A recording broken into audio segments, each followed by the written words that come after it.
Welcome back live. Ladies and gentlemen, it's the Mythicist Milwaukee show, keeping the all-seeing eye of Horus on the secular movement. I'm your host, Rob Moore, the Deacon of Doubt. With me this week, in fact, the Minister of Mythicism himself, in for Brian, is Sean Frasick. Say hi to the people, Sean. Hi to the people, Sean. Thanks, man. Never gets old, does it? Yikes. I feel like a 30s slapstick show here, vaudeville. We are podcasting, as we do every week, here from downtown Milwaukee, the Grand Avenue Mall, the Bucket Works location upstairs from TJ Maxx, and you can come out and join us while we do the show, or you can come to the weekly meeting afterwards where we have business going on, and we decide the future of the secular movement here in Milwaukee, and we have a good time doing that. And part of what we do is bring you secular guests from around the globe, topical, exciting guests. And in order to keep doing that, of course, we need your support. We want to direct everybody to the MythicistMilwaukee.com webpage, where you can follow the links to our Patreon. And please support our Patreon as best you can. You can pledge per show, you can pledge per time period, you can pledge any way you want, any amount you like. But please do go to Patreon and find us and support us. Today we have a young man who has delved into the Vedic scripture, something I know little about myself. I'm very excited to hear what he has to talk about.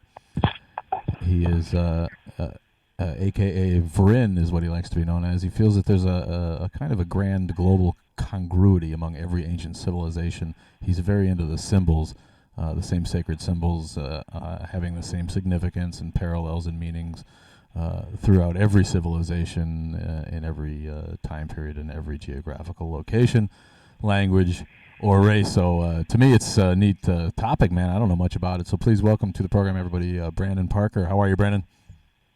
Good. Happy to be here. All right. Calling in from Haleiwa, Hawaii. Haleiwa, we know where that is, some of us, but the rest of you can be jealous that Brandon's calling from Hawaii, because winter, you know what, it's not too bad here. It's a nice 40, 45 degrees. We are in a nice December. So thank El Nino as it goes by for us. He's bringing us kind of a mild winter so far. But yeah, calling from Hawaii is Brannon. Did I sort of give you any kind of intro? Is that what you do? Are you into the religions involved with the Vedic scriptures? Is it more of a course of study for you, or is it an actual lifestyle and a philosophy that you follow yourself?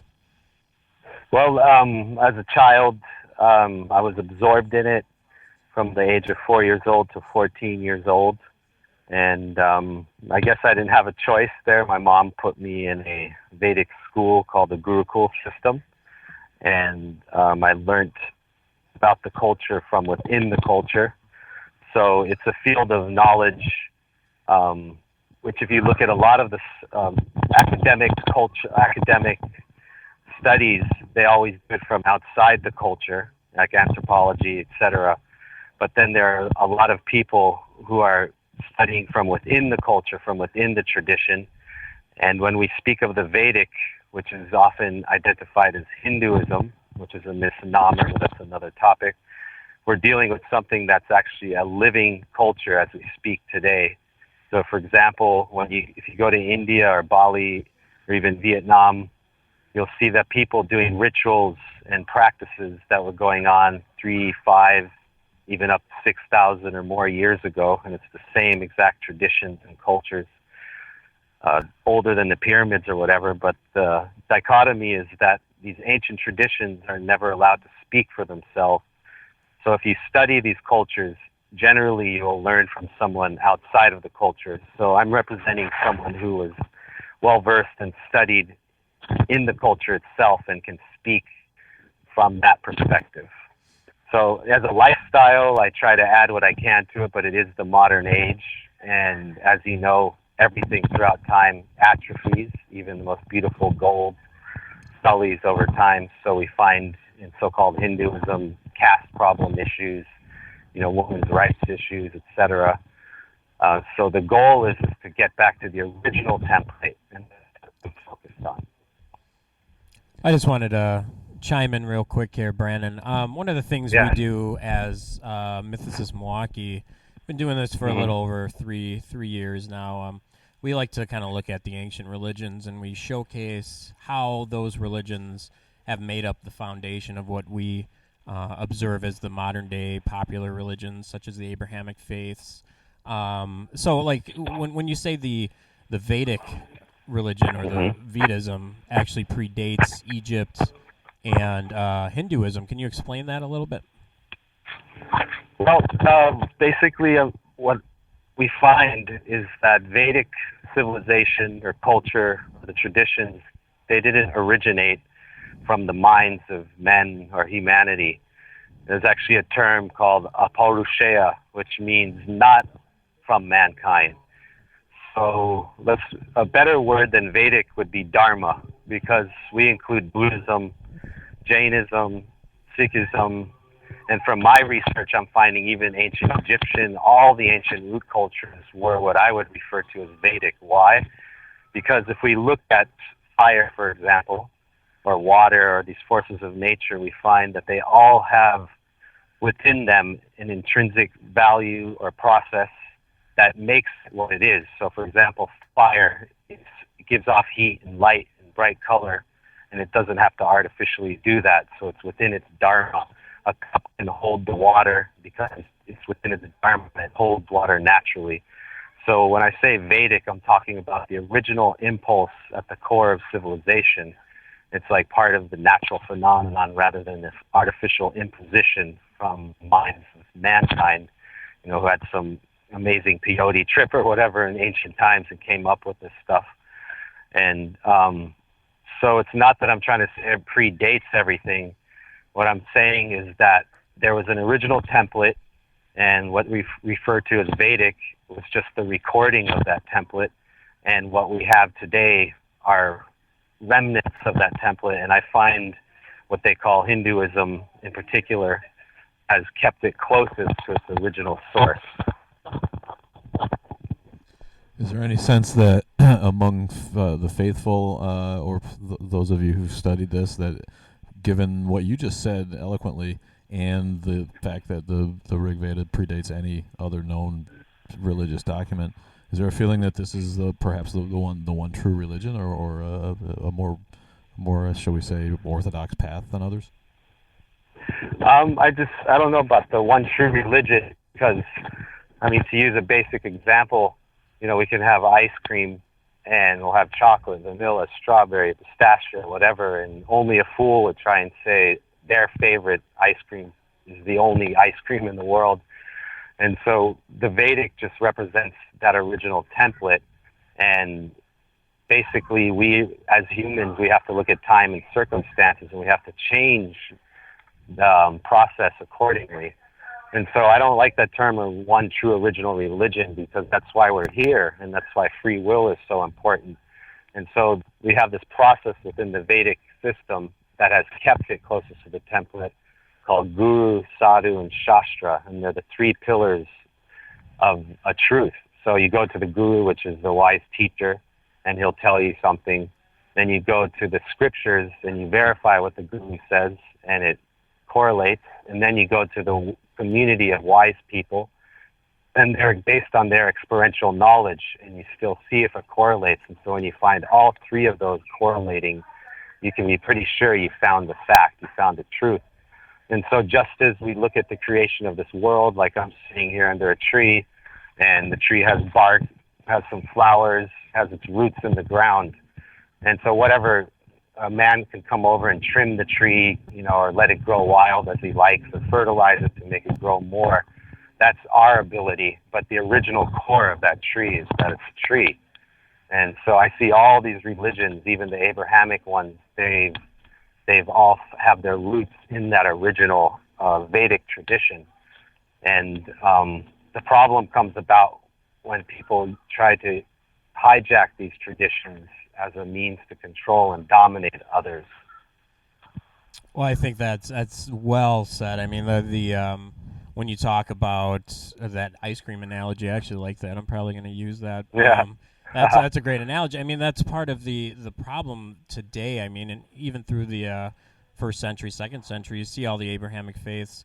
they're the supremacist religion, they're the best, so that justifies them Mm-hmm. going around killing in the name of their religion in order to proselytize, force converting the pagans, ISIS today. I mean, it's just, the list goes on and on. But one of the things that was really intriguing to us is the fact that your research has led you to some symbolism that you see that goes back, that predates what we know today, and kind of how they're all similar. Can you talk to a little bit about the symbolism that we still see today? Yeah, I actually wrote a book a couple years ago called The Serpent, the Eagle, the Lion, and the Disc. And I chose those 4 emblems or forces of nature because every civilization, every ancient civilization you go to, at its core, you'll find that the creator, so-called creator God, or the supreme Godhead, because sometimes, like in the Vedic tradition, the creator, he's not even God. He's like an evolved being. Like according to the Vedic tradition, we can all become the creator. Brahma is his name. And so beyond the creator is the supreme ultimate cause of all causes, the Adi Purusha, the original being. And we find that if you go to the Native American tradition, you'll find that the same symbols are used, and there'll be variations. Like, for example, we won't have lions so much. We'll have mountain lions or whatever, but you'll find that the same, like, cougar or the puma or the, whatever's native to that area will stand in place of the lion. And then here in Hawaii, for example, we don't have snakes, but you'll find once again, what do they have representing the snakes will be the lizards.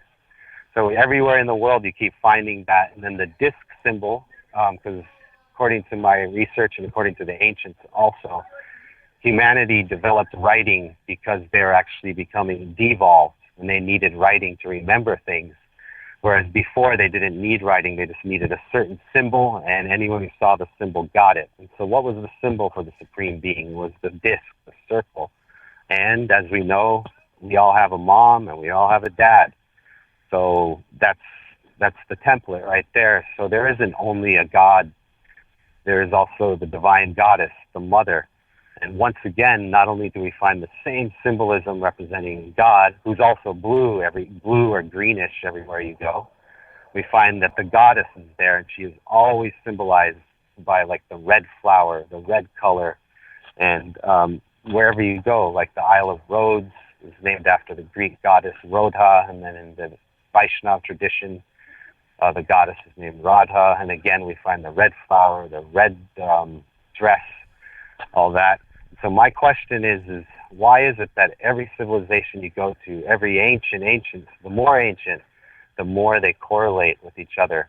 And it's not just one or two exact symbols.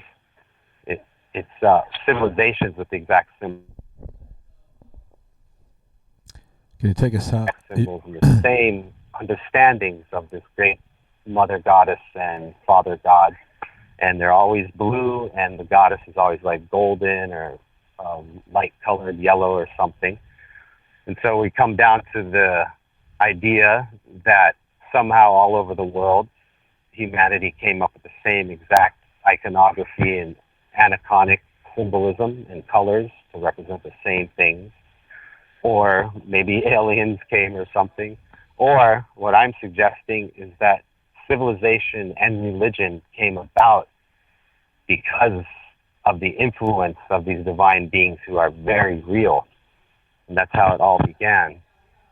So, well, I mean, I could go on. Yes. I guess I would just challenge you there a little bit. I think definitely the goddess motif, that's something that was very important to the ancients, and even within the Abrahamic faith, that's one of our pet projects. Is showcasing the goddess Asherah, who was wiped out of. Bringing her back, right? Yeah, exactly. Just kind of showing everyone, your God did have a wife too. It's no different than any of the other ancient faiths. But based on our research, we our stance is that we don't have divine figures in antiquity that have inspired this. We actually the natural world that the ancients were living in were the inspiration. So that's why we see why the sun is so important. That's and why your we disc. Right, the disc of the sun. I mean, you see Amun Ra, all of the Egyptian, even even other religions have the sun being a very important figure. They just call it different names. But our stance is that, that you have these ancient civilizations that are living in a world that is unknown to them, and they start, praying to and worshiping the natural world, which they cannot understand at the time. Hello? Can you relate you related it to the Abrahamic faiths for us? Can you tell us how the cross predates Christianity? Me or you Sean? go ahead. No, go ahead. You're the guest. Oh yeah, the cross, the swastika, all the disc, they're all the same symbol. And yes, it's solar related. And I guess this is where I differ from the thesis you just presented, is that it's completely correct that the sun is awe-inspiring and the source of mystical understanding in the ancients. But I'm taking it to the next level and saying, well, why is the sun inspiring? Not just because it's helps us grow food and it's warm and it's bright, but it's actually how many times does it say?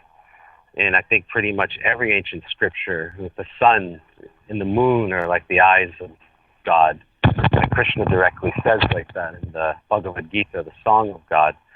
And so I'm not going to sit here and tell people, no, that's wrong and all that, because I find that truth is not just black and white like that. There's variables within the same truth.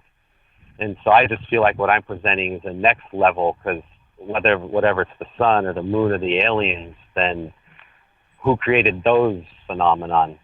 Right? And we'll say, well, it naturally came about. It's believable, but the problem I have with it, because yes, I was raised hardcore 10 years in this tradition, and people could say, well, you're just indoctrinated. But actually, when I was 14, I fled. I want nothing to do with any religion, and I have done an honest search on my own into all these questions. And what's been amazing me is how many times I keep finding these ancient scriptures making these statements, okay, where did the sun come from? What is the sun? And so you look at, Akhenaten, obviously, right? They say he brought monotheism to Egypt. But from my research, I find that he brought it back to the original template, and the people he was fighting against had actually corrupted the original template. And what's missing in a lot of people's understanding is, to put it bluntly, love. And in the Vedic tradition, we call it bhakti. It's like love and devotion. And it's like we look all around us, whether it's animals, family, friends. Love is like that core element that inspires us. It gets us going. It gives us the impetus to function and strive in life. And so at the core of all this so-called religion, which, as you probably know, within Native American and also within the Vedic, there is no word for religion. It's like yoga is close, or dharma or something. But what it is about is that understanding of devotion, of love, and hankering to be reunited with, like, lover and beloved. And so all these elements around us, they can be kind of impersonal, like forces of nature, the sun and the moon and the thunderstorms and the lightning. But what these scriptures keep saying and bringing it back to is that personalized version of reality where, yes, there's a sun, but there's also a divine being who represents that sun. And so what the ancients, it's not me making this stuff up. It's like you go to thousands of year old scriptures and they'll be talking about, these great seers and thinkers will talk about that principle of love. And so, like religion, if I remember correctly from the Latin, correct me if I'm wrong, it represents linking up. And yoga and the English word yoke are the same exact words. It means to link. And so what are we linking to? And it's through the heart connection. So let's take the example. Language is another beautiful proof, one of the proofs I present. So let's take the English word heart, or cardiac. So we take the word, and they always say the heart is the seat of God. And so many traditions say that. So if we look at Sanskrit, which seems to be the Nisrodic, the most ancient known language from what I've seen, and we'll have the word heart. and in Sanskrit it's Hridaya, and its root version is Hrid, H-R-I-D. And if you take the word Hridaya, Hrid means Hari, which is God, and Daya means dais, so seat of God. So our very English word heart this directly correlates to the ancient word Hridaya, which means the seat of God. And so that's what seems to be missing in a lot of people's research into ancient religion and civilization, is that key principle was actually love and the heart connection. And when religion moved away from that and got into power, domination, oppression, and control, then actually religion became the antithesis of true quote-unquote religion. So it's a big subject, and I try and present it there. And again, it ties into free will. And so these religions today, like a lot of the Islamic people and the Christians, and even I've seen in the tradition I grew up in with the Vaishnava tradition, they get this idea that you gotta like indoctrinate people, force them, remove their free will. And so I don't know if you guys are parents, but I have kids, and I could tell my kids, clean your room, and if I scold them and they're afraid to get in trouble and they clean their room, it's like, okay, whatever. But if I never have to scold them and they actually clean their room out of their free choice, their free will, just because they know it makes me happy and it's the right thing to do, then I actually notice. So God's the same. It's that basic and simple. He gave us free will so that we can voluntarily choose God. And these so-called traditions and religions that come and remove free will from us, they are actually the antithesis of what the original religion is about. So free will is so important. So I just write this stuff, and I don't go around trying to, Bible thump anyone or push it on anyone. It's like today I have my page, my Facebook page, website, and people are genuinely interested could go there. But in the ultimate conclusion is people, they need to take as much information they can and freely choose the path that's right for them. So I think that's true religion right there. Yeah, no, that's good. I think one of the things you brought up, and one of the things we like to study, is the evolution of what religion is and how it has affected humanity. And you had brought up Akhenaten, and for those that don't know Akhenaten, that is the Egyptian Pharaoh in the 1300s that changed the model from BC. BCE, sorry, 1300 BCE. Correct. Thank you for correcting me. He changed the model to go from strictly polytheism to monotheism. Now, he did that for about 19 years, 20 years, and it unfortunately ended up bankrupting a lot of the various commerce and areas around Egypt. And after his reign, they immediately went back to polytheism because that seemed to work better as a model for him. But we definitely, that's one of the things we like to study, is how that happened over time, why it's happening. Obviously, we come at it from a secular standpoint, but we come at it. Brand, is everything okay over there? Yes. Oh, sorry, just getting a lot of background noise. We come at it from a secular standpoint, but we definitely do find allies from the theist standpoint. Now, we are completely on the side of one religion not taking precedence over another. We don't. Yeah, we me don't too. like. Yeah, absolutely. We don't like killing innocent people, and unfortunately, religion's kind of done that over time. But we're definitely on the side of the theists that like to have more of a peaceful, spiritual existence. We have no issue with that. And one of the groups that we kind of come in contact with that's in line with you are the Yazidis. Oh, yeah. Yeah, can you tell me a little bit about your work with the Yazidis and kind of how that started and how that relates to the Vedic? Yeah, that was quite inspiring for me, because that's one thing I noticed when I started doing this research. Because how I got into it was I would notice all these outrageous claims in the ancient traditions and these scriptures. And I'm just like, that sounds ridiculous. So I start researching and trying to find some context that makes sense to it.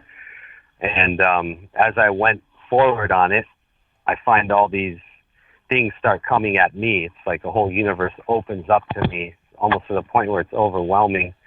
And about 2.5 years ago, on Facebook. This young lady named Nalin Sowilo. We connected on Facebook, and I looked at her page, and I see she's from Iraq, and she had all these like kind of Hindu iconographic images and pictures, and I just assumed, I wasn't educated enough to understand that there's diversity even in the Islamic world. So I just assumed and said, "Oh, you're a young Muslim lady, and what got you attracted to this Vedic Hindu gods and goddesses?" And she's replied, "No, I'm not Muslim. I'm Yazidi." And so I immediately, what's Yezidi? And then we got talking, and then she started sharing all this stuff. Does she go on your show, or you know her personally, or you interacted with her? Yes, we work. I work with her through Facebook. She proposes different guests for the show, so she's very involved. Oh, yeah. We've had like 5 Yazidi guests on, Yep. but not her specifically. Yeah. But Julie was on there, I noticed, Yes, right? yes. She's like a Yazidi leader. She's just a few weeks ago. And actually, yeah, I'm here because of Nalin. So thank you, Nalin, if you're listening. And so basically I was startled, and she just started sending me all this information. And, and in my own understanding, I assumed, I knew a lot, but there's always so much more to learn, which I actually like.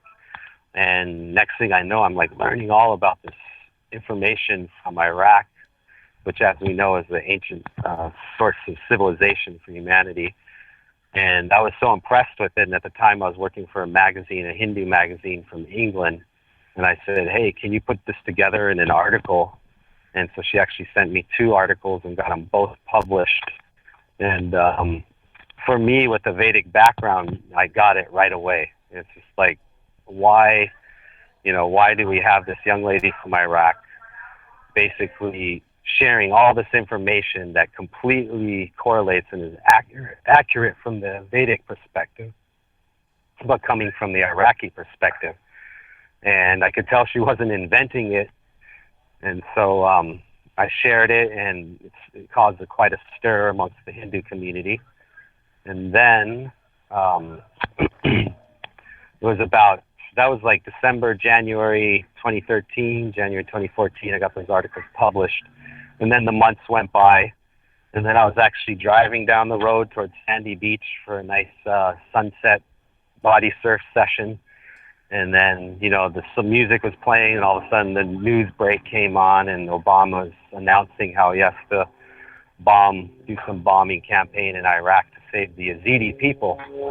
And, oh no, the day before that, Nalin had posted like kind of a heart-wrenching post on Facebook, and it was just like, I don't know how people read this stuff and just go about their day. She's just like, "Oh no, my brother," I think she said her father and uncle just got murdered by those ISIL terrorists. I don't like to call them ISIS because of the ancient goddess, right? I know. That is that is very unfortunate. Yeah, bastards, man. So then, and I was just feeling, kind of powerless, and to be honest, I felt a little guilty. It's like, so what? I could like get some articles published, and kind of the egg-headed type of thing. And then I said, but meanwhile, her close, near and dear ones are getting slaughtered, and I'm like on the way to the beach, yip-de-doo, And I just had this epiphany and just hit me and said, no, you can't just relax. You got to do something here. You can't just be talking, being all supportive and friendly, and when the real, I don't know if I could cuss on here, but the real crap hits the fan, I disappear, and I'm like, no way. So then I've had some connections with politics, because like our congresswoman here, Tulsi Gabbard, I've known her since she was a young girl, and she's a Samoan white mix, but she declared herself a Hindu. And then I've also done a lot of work with the Indians, especially the group Rashtriya Swayamsevak Sangha, and the Prime Minister of India, currently Narendra Modi ji, is a member. And I've been working with them since 2001. And so I said, hey, I'm just going to give it my best shot, contact every heavy hitter I know, and, urge them to do something. And that's what I did, just email, telephone, and I'm not exaggerating.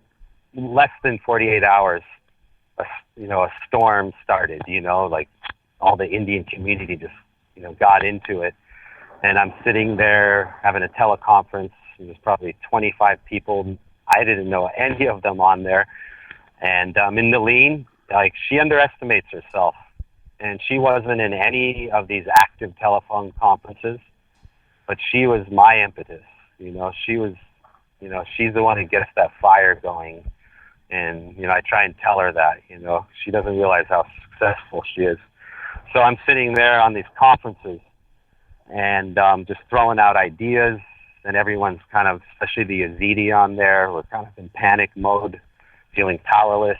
And then, how it is in a group of people, then some people thinking like, hey, I have a piece of action, fame, money, or something out of this, and everyone's wondering. And of course, they don't know me, so they're like, who's this white dude, he's not a Hindu, he's not a Yazidi, why is he here heading this up? So all that kind of tension undercurrents are there, but when I have to save people's lives, they can think anything they want. So we just started brainstorming, and Julie was there, Julie Calef, and she's great. basically, she's like, here we are in Lincoln, Nebraska, where the most Yazidi Americans are. And we immediately said, let's do a protest at the White House. And then a businessman, Shashi, was on there. And he's just like, I'll pay for all of it. Pay for all the buses. And we shipped out a couple hundred within 2 days. We got them to D.C. And then, again, amazing synchronicity. I didn't arrange it. And I don't know how people could deny there's a higher power. Out of the blue, the supreme spiritual leader of the whole Yazidi religion happens to show up in Washington, D.C. the day of our protest, right, with the head of the Yazidi Human Rights Group. And next thing I know, they're there at the protest with us in front of the White House. Oh, wow. And there's just too many amazing things happening, and I didn't arrange it, and nobody else arranged it personally, but it all correlated, and just that was our first punch, like bam, and you guys better take this seriously. And then we kept having these meetings and activism and connecting behind the scenes, pressuring different Congress people and government people trying to find sympathetic people. And then next thing you know, Sri Ravi Shankar, the head of living, because the Indian government, I think I can talk about it now. The government was new at the time, and they have millions of Indian citizens who work in the Middle East. And so they were very nervous about retribution, being taken against Indian citizens if India was actively involved. So what they did is they pulled in their soft power, and Sri Ravi Shankar shows up in Iraq, holds a 3-day peace conference, tours the Yazidi refugee camps. Some of the pictures are amazing. You just see people embracing him and crying, just like, wow, somebody cares, And so basically he went there, and then within a month, we pressured the U.S. Army, or he did, or his group, to drop 550 tons of supplies.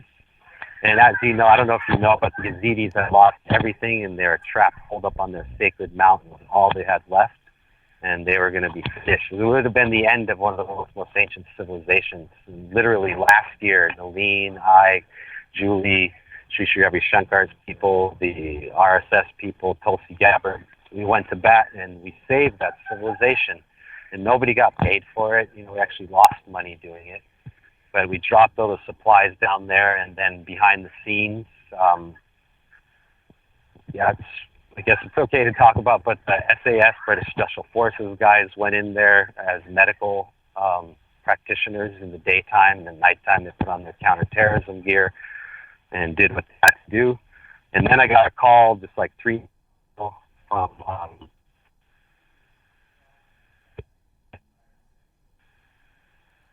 Brannon, are you there? I'm here. Oh, sorry. You cut out for a second. We didn't know you finished. Sorry. Okay, I guess they didn't want this on here. So, well, anyway, but some big-time people, I got a call just even 3 months ago, and I was told that a lot of retired generals from U.S. Army basically been following our work, and they have this money, they have all these connections, and so what they've been doing certain missions. And if you research, you'll know what I'm talking about. And so what it was, totally grassroots effort.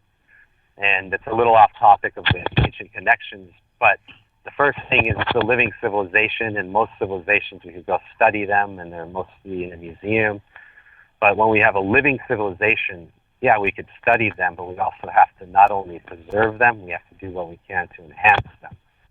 So that's what we did, and we were able to help them. And why the Indians went to bat for them so readily is because if you compare the ancient Yazidi understandings, like in the Bhagavad Gita, the Song of God, it's one chapter from the world's most largest epic, Mahabharata. Even to this day, nobody's written such a large book. And in that book, Krishna is talking about how nobody dies, only the body dies, just as a man could take one shirt off and put on a new shirt. So the soul, the eternal soul, will leave an old body and get a new body. And that's a pretty exact quote. And so if you go to the Yazidi doctrine of reincarnation, they use that same exact example of changing your clothes to describe the immortality of the soul. And then I know with all of us, phallus worship is completely sacred and understandable, but a lot of people, they can't handle it. I put together total proof evidence that the ancient Yazidis pretty much have the same exact Vedic system of worshiping what we call the linga, the creative principle of the universe. The phallus and the vagina, they call the yoni and the lingam, represent creation. And sex is actually creative urge, creative energy. That's why we have babies, we have sex. So we find in the Yazidis, they had the same exact correlation. They embrace the lingam, they want babies. So many that they tie around with certain things. And what's interesting is I put together a whole album, all these photographs and evidences, and luckily I have it on my computer, but I've had Facebook since early 2008, never had anything removed from my Facebook account except that one file was completely removed, and like it's still there, titled there, but everything's removed, stripped out of it. And there's so many different things. You see they worship the peacock king, and we have in the Vedic tradition, Krishna, he's always wearing the peacock feather, and also the god of war, Skanda, is always riding the peacock. Cosmolic. And yes, exactly. Yeah, and so just, and that was the other thing, this very word Yazidi, right? If you go to the Zoroastrian, that's what they try and say, it's related to Zoroastrian, but then Zoroastrian is related to Vedic, and so Yazidi is related to the Vedic word yagya, which means those who sacrifice, those who offer, things to the higher powers, to the divine principles in order to have relationships. Not just about praying and begging and getting something you want. It's actually about having give and give relationship, give and receive relationship. So we offer sacrifice to the divine, and the divinities offer back to us with charity. So the Yazidi is directly related to the Sanskrit word Veda through the Zoroastrian term for yagya, which is sacrifice. There's so many evidences, and I could actually focus on that the rest of my life, and it's difficult. But anyone who sincerely looks at this stuff, you'll find that there was an original template, and whether it was we all had one civilization and we were all overawed by forces of nature, or there actually is a divine impetus civilization. And the reason I go for the divine impetus theory is just because there's too many ancient texts and scriptures that make that claim. So wouldn't that mean that they're full of crap and they're just making it up? And then having the Vedic thing, even the motto of modern India is Satyameva Jayate, which means truth is always triumphant. And we have in the Vedic tradition the 4 legs of Dharma: cleanliness, truthfulness, can't remember the 2 others, but the only one left is truthfulness in the age that we're in, Kali Yuga. And so truthfulness is so integral to the tradition, so it just boggles my mind that they would actually develop all these concepts and theories about the origins of civilization based on a lie, and then repeatedly say truthfulness is the root of our culture. Doesn't make sense to me. And then just too many times I've seen amazing synchronicities come up whenever I pursue this work. Well, I just want to say, Brannon, congratulations on that campaign. For the Yazidis in Mount Sinjar. That actually made national news. There's a lot of articles in CNN. And yes, thank you to Nalene. She definitely has kind of brought us on a couple years ago onto the plight of the Yazidi people and culture. So we're definitely trying our best to help out. I know they have a fundraiser coming up in LA soon. Oh yeah. And I just want to I'm gonna get some info from Nalene, and I'll get that on the sites and things like that. But yeah, that's something we want to promote too. He's Brannon Parker. You're listening to the Mythicist Milwaukee show, and he is very well versed in Vedic tradition and scripture, and he can really go. It's already 2:40. I'm going to take a little station break here. I want to remind everyone to find us now, follow us, and like us on iTunes. Very exciting to be on iTunes. It's easy to find the archives there, as well as our YouTube channel. Hope everybody goes there and subscribes. And on that YouTube channel, you can also find the Holy Shit video series, a satirical look at the traditions of the Judeo-Christian Bible. And it's funny. Some of us are involved in it, so I try not to pat ourselves on the back too much, but people do seem to like it. Yeah, go there and give it a thumbs-up vote if you don't mind, and look for the full-length feature, Batman and Jesus, which Mythicist Milwaukee will be sponsoring and helping produce this coming year and over the next couple of years. You got a myth for us today? It's already time for our feature, which we like to call Myth of the Day. Here is Mythmeister Antonio with today's Myth of the Day. Take it away, Antonio.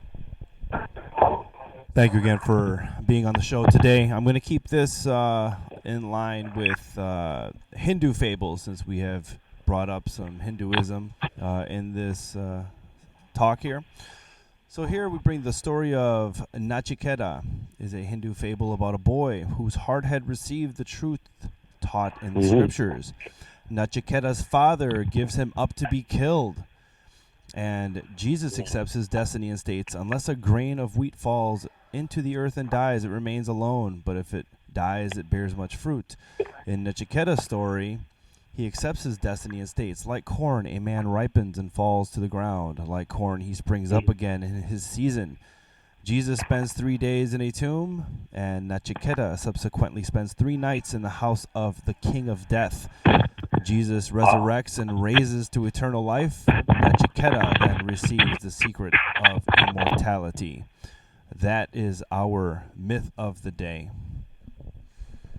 Thank you, Antonio. Our weekly feature, Myth of the Day, brought to you by Kenosha Racine Atheists and Free Thinkers Activism in Southeast Wisconsin. But I think that was a great one to pick there, Antonio, because it really showcases how, Brandon's talking about synchronism, how we see the same stories and the same motifs over and over and over, and you can date them back as far as the Vedic tradition, the Zoroastrian tradition, the Egyptian tradition. So, well, I really love it, and I'm glad you brought that up again, because I always say to myself, kind of what attracts me to mythicism is the emphasis on research and education, and the promise perhaps of finding a kind of a root myth where it all started. And it sounds kind of like Brandon's sort of got it, and he sees a divine truth behind it, which of course we don't.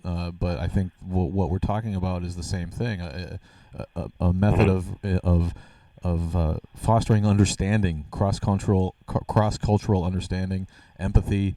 And a realization that no matter what you believe, it all basically stemmed from the same human experience at one point. And one of the things we like to bring up, too, is a lot of these stories are centered around the sun, the moon, and nature, because that's how humanity survived. We had to know when the sun was coming back. We had to know when the Nile was going to be flooded.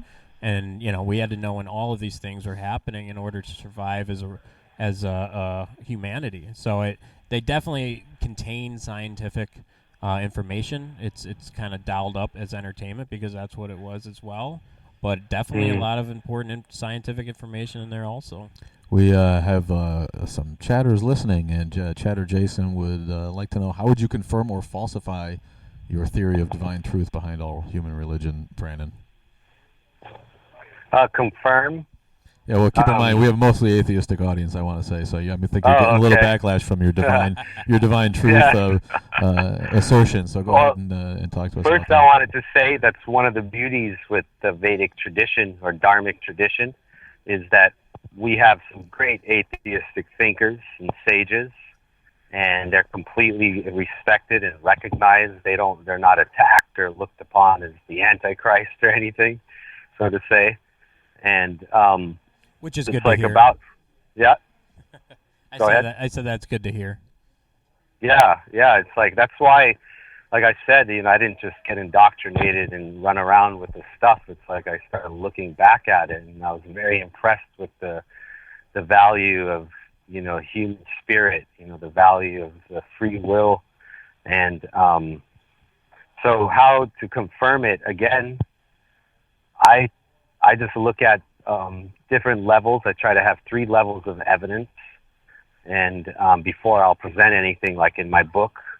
And one of them obviously is the ancient text, and finding the same statements or like myths or stories like the one you just presented, going through like a thread, going through a necklace, and all those truths are held onto the necklace through that string of truth, the foundation that holds the truth throughout different cultures, traditions, and civilizations. And so when I see that, I have to look at it and say, okay, that's a great idea. Now let's look at it scientifically, and does it hold up? And if it holds up scientifically, and does it hold up with, direct evidence, like archaeological evidence or linguistic evidence? And basically there is an element of faith in there for sure. So to be concrete, 100% proof, I don't think I can in one sentence. And in terms of falsifying it, I don't think you can falsify it either. So that's why we're here. It's like we have our own conscience and understanding, and we're supposed to use our own free will and expertise to look into things and understand them and then experience them. And that's experiential knowledge is so important. And so again and again, for me, I don't know if it's considered absolute proof, but just to see so many great thinkers from so many traditions, verifying the same things. Because I don't know if you know, within our Vedic tradition, we have what's called a sampradaya. And what that means is a lineage. And so there's a teacher, and then his students, and then the students become teachers, and they have their students, and they maintain these core truths all the way through. So when I was in India a couple years ago, I met this monk, and he was in his 90s, and I started telling him about my research, and he got all excited, and he just started pulling out hundreds of handwritten notes and paper, and he was showing that every letter of the alphabet, including the English alphabet, and every number directly correlates to the divine, to God and the goddess. And I feel like that if someone like that, if his research was taken seriously and funded, he could do a lot to show the proof. And then, empirical knowledge is there. So I don't know if that answers the question. Well, I think it in does. a Hawaii kind of way. I think it does. Yeah. But what I like what Brannon's doing, and I think more people need to do this. When so many people are born into their culture as a Christian or as a Jew or as a Muslim, and they're so loyal and devout dogmatic, in their faith and dogmatic. Yet they do not take it one step further and do what Brannon's doing. And let's go back earlier. Let's see what predated this. Because the Abrahamic faiths, we all know, are very new. And they don't. And when it comes to the timeline, they shouldn't get the same respect as these older religions because they've been around for so long.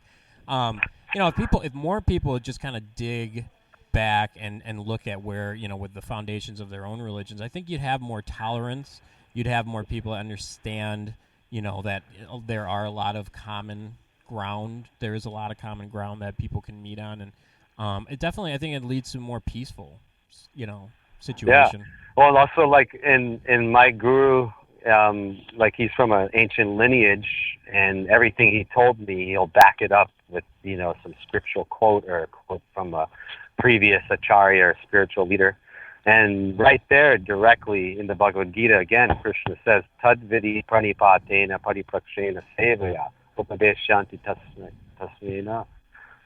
Basically, it means I was going to say that you don't go to a guru and just ask a question and get the answer. Oh, thank you for shining the light on the truth. It's like, no, you challenge him, but in a proper attitude, and never accept it just because he said it. Like, for me, when you have a tradition that directly tells you that, don't just believe what you hear. Exactly. You ask questions, get the answers, and then check it out yourself. You know, so right. I mean, how many churches do you see where the priest or the pastor or the minister is proselytizing, and then you ask questions and then they don't answer it?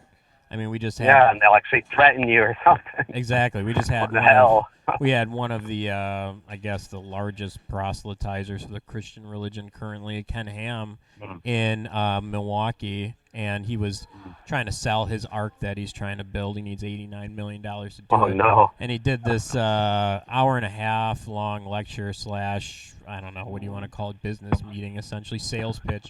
But at the end of it, he didn't take any questions. I mean, that's we had people in there educated on our side. We really wanted to ask some questions of this guy. He wouldn't take them. I think that's it. If you tell people that they can't ask questions, you definitely need to be weary of what you belong to. Yeah, how can we make people pay attention to that simple principle? The people who we need to learn that, they don't care. Right. They won't. They won't open their eyes. That's super important. Like, people need to think. Don't be fooled. And someone who can't stand. Like, for me, like, I actually find that when I get questions, even if I can't answer right on the spot, in terms of my research, it puts me in a path to doing much more in-depth investigation on the matter.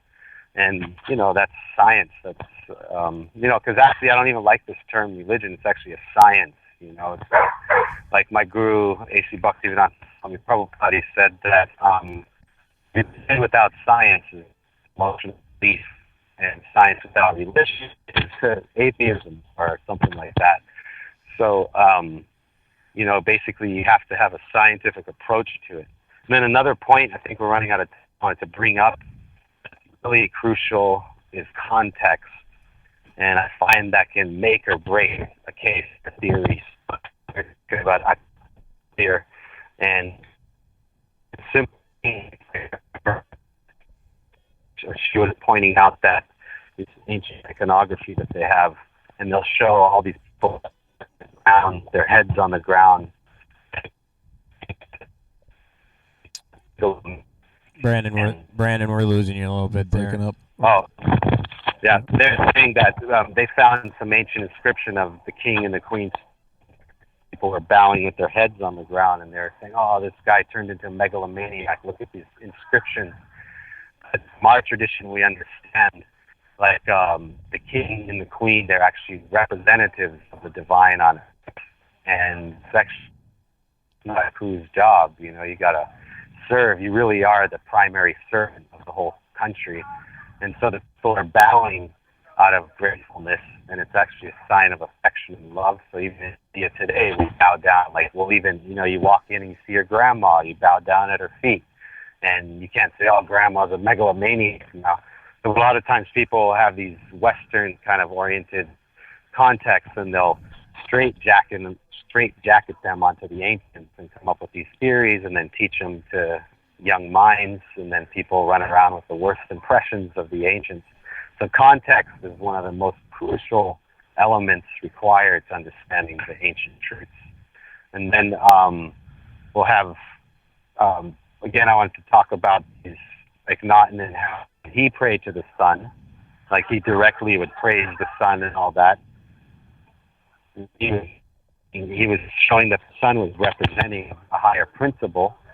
And again, if you take those prayers and you attach them to the ancient Gayatri mantra done from the Vedic, it's almost the same. It talks about the lions roaring and waking up in the morning, and like 10 different things. I correlated them. And again, the context is so important to understand that. And so, in conclusion, why I'm focused and keyed on the Vedic ancient Indian tradition, because it's the only thriving ancient civilization that's still functioning to the point where you can go look at it and ask, well, why do you guys do that? And they'll give you a correct, accurate answer as to why they do that. So a good example, do you guys know what kumkum is, or vermilion powder the Indian women wear on their foreheads and show they're married? Yeah. Put on. Yeah, so for some reason, if you go around all these ancient tombs in Central America, China, Egypt, India, Japan, Siberia, often they'll find that the walls of these tombs are coated with vermilion and same exact stuff. And modern scientists just anthropologists say, yeah, we don't know what that significance is. And so I say, well, why don't you go to the one living civilization that still uses that vermilion powder and ask and research, well, what do they use it for? And then compare it to see what they used it for, and you might actually come up with an accurate answer. And again, we'll have like eagles, hawks, lions, tigers, serpents. Yeah, the serpents are always the key elements of creation. Oh, yeah. And and everywhere you go, like, it has the same thing. Like, why doesn't the serpent represent the god of eating in one culture, and another place the god of dancing or something? But no, it's always tied at the core element of creation, the serpent. And then we go to the Bible, and we have this Genesis, and it's related to the god Janus from the Romans, right? And he's the god of doorways and beginnings, and Genesis is beginning, and Ganesh is the god of, before you do anything in the Vedic tradition, you offer a prayer to Ganesh to remove your obstacles. He's the god of beginnings. And then we find this Adam and Eve story. It's like ridiculous if you look at it from today's state. Mm-hmm. In the ancient Vedic thing, they talk about Paramatma, Atman, Adam, and Jiva, which represents the supreme divine being, Jiva, right? And the fruits of the tree. I'm quoting the Bhagavad Gita, but you can see why it's at the core of Hinduism. But right in there, Krishna talks about two birds in a tree. One is you, me, Krishna speaking. And the bird is always turning away from Krishna and eating this fruit, that fruit, trying to enjoy the world. And if he just turns to Krishna, then basically he'll be back. It's not like you convert. It's like you just come back to your true identity. And so from what I've found, like even this Genesis story, the Adam and Eve thing, it's just been completely changed in terms of its context. But if you take the underlying template, once again, you find it completely correlates. Then we have Abraham. Brannon, we're gonna have to let that be the last thought. We have 2 minutes. Just if you want to quickly tell everyone where people can find you, find your book, and what's coming up next. 2 minutes. Okay, so I wrote this book, Serpent, the Eagle, the Lion, and the Disc. And, I'm honored to be here with the secular atheist audience, because that means you guys are true thinkers. And I personally, man of faith, and not threatened by it at all, and find people like you much more accepting. And I don't have hardly any religious people accept my work, because I'm basically saying none of you have a monopoly. You're all the same, and they fucking hate it. To be honest, And so basically, the serpent, the eagle, the lion, and the disc, and it's about, I self books that have it published in India, bring it down to 10, 15, but I put all kinds of full color pictures, images in there, and I'm not trying to push anything on anyone. I'm just saying look at it with an open mind.